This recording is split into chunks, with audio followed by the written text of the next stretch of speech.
Rural water supply. First due engine will arrive on the scene and will either lay out or instruct the second due engine to lay out. First due will leave room for the truck, will stay out of the heat impingement area, collapse zone, and try to position inside of 200 feet for the use of pre-connects. First due must also leave room for the tanker to co-locate near them.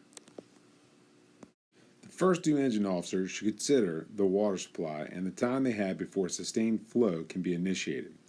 If you lead off with a deck gun, 2.5, or blitz fire, then think about the amount of time you have before you run out of water and the amount of time before incoming units can support your attack.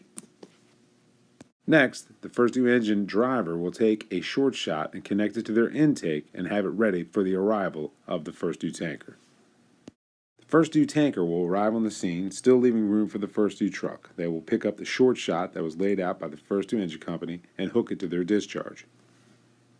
When the first due engine company is ready for water, the first due tanker will then charge the line.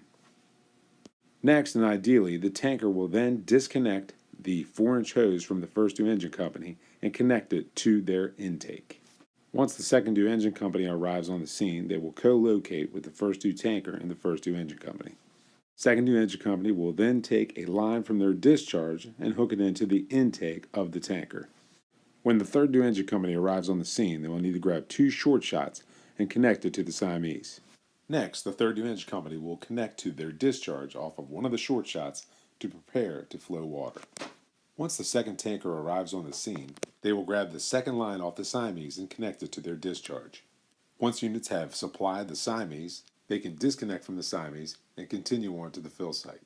This will allow 2 additional units to position at the Siamese. In the event that first due units need to sustain water supply for longer periods of time, units can set up a folding tank or they can connect additional Siamese as seen in the picture. This will allow additional units to supply water supply without delay.